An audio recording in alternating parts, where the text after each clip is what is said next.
न एक कमी छोड़ी देते हैं। इनके यहां में सब कुछ था, बस पुत्र नहीं। तो भैया बहुत दुखी थे ये। किसी महात्मा ने इनको एक फल दिया और कहा कि इसे अपनी पत्नी को खिला देना, उससे पुत्र पैदा होगा। लेकिन वो फल लेकर के आए, उन्होंने अपनी पत्नी को दिया और पत्नी ने वो फल खाया नहीं, गैया को खिलाया, जिससे गैया से बड़ा प्यारा पुत्र पैदा हुआ। लेकिन उनके यहाँ जो धुंधुली नाम की उनकी पत्नी थी, उनकी बहन ने गर्भ धारण किया था और वो बच्चा 9 महीने में जैसे पैदा हुआ उसको लेकर के आई, दिया बहुत सारा धन लेकर के गई, जिससे महाराज उस बच्चे का नाम तो धुंधकारी हुआ, लेकिन गैया से जो पैदा हुआ था उसका नाम गोकर्ण, जिसका पूरा शरीर तो मनुष्य के आकृति का, लेकिन कान जो था वो गाय के सरीखे। गोकर्ण पंडितो ज्ञानी धुंधकारी महाखल। गोकर्ण तो बहुत बड़े पंडित हो गए, लेकिन धुंधकारी बहुत बड़ा खल, दुष्ट, जिसका केवल 2 काम था, खाए और लड़े। खल किसे कहते हैं? जो केवल खाए और लड़े। एक दिन भैया आत्मदेव जी को डांट फटकार लगाई। आत्मदेव जी बड़े दुखी हो। ऐसे बच्चे से तो हम बिना बच्चे के ही ठीक थे। जैसे आजकल बहुत लोग परेशान रहते हैं, लड़का लड़का लड़का।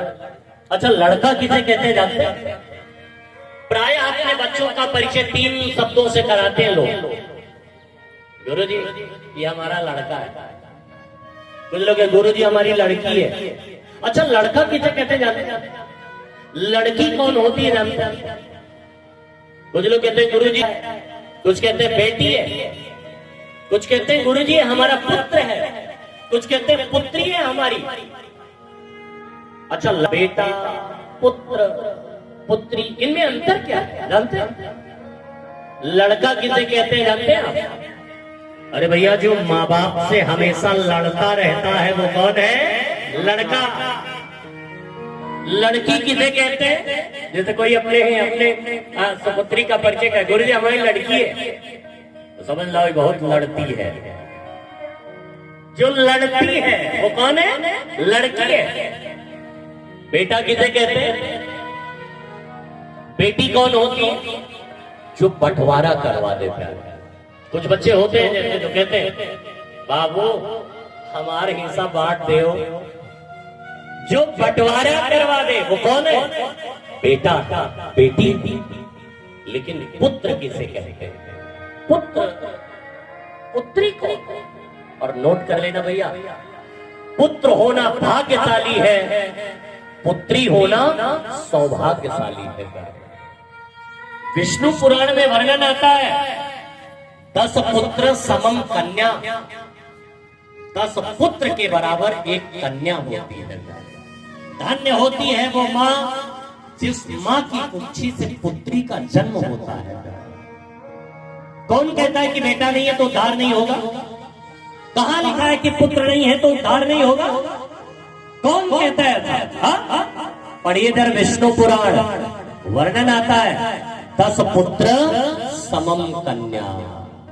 10 पुत्र के बराबर एक कन्या होती है। 10 कन्या समम तरु। 10 कन्या के बराबर एक तरु। अगर कोई आप अपने हाथ से एक बढ़िया तरु वृक्ष, फल वाला, आम का, पीपल का, बरगद का, गूलर का, इमली का, आंवले का ऐसा वृक्ष लगा दीजिए, 10 कन्यादान के बराबर है। उसको तैयार कर दीजिए आप। जीवन में 21 वृक्ष हमेशा, ये नोट करना, हर व्यक्ति को 21 वृक्ष लगाने चाहिए। अलग अलग इसकी संख्या है। पीपल के कितने, बरगद के कितने, इमली के कितने, आंवले के कितने, भैया गूलर के कितने, इसकी संख्या है 21 वृक्ष। सारे वृक्षों को मिला करके, और जो 21 वृक्ष लगा करके पालन पोषण करता है ना, वो भैया उसको कल्प वृक्ष अपने आप आकर के उसका स्वागत करता है। कल्प वृक्ष, उसके पास आकर के उनके हाथ जोड़ जोड़ करके स्वागत करते हैं। आत्मदेव जी बड़े दुखी हुए तो गोकर्ण जी ने उनको समझाया और आत्मदेव जी चले गए तपस्या करने के लिए। एक दिन धुंधुली को डांट फटकार लगाई और धुंधुली ने कुएं में कूद करके जान दिया। आत्मदेव तपस्या करने चले गए। धुंधकारी अपने घर में 5 वेश्याओं को लाया और रख लिया। और भैया एक दिन वेश्याओं ने बहुत सारा धन देखा, धुंधकारी का वध कर दिया, सारा धन लेकर के चली गई। धुंधकारी प्रेत योनि में गया और गोकर्ण जी जब वापस आए तीर्थाटन से तो उनको जैसे महाराज गांव वालों ने बताया तो उन्होंने अपने भाई की मुक्ति के लिए भगवान सूर्य से उपाय पूछा और भागवत की कथा सुना करके अपने भाई को मुक्त किया। और फिर स्वयं सावन के महीने में भागवत की कथा का आयोजन किया। और अब की बार तो भैया जितने भगवान के श्रोता थे स्वयं भगवान उपस्थित हुए और सबको लेकर के गोलोक धाम से धारे।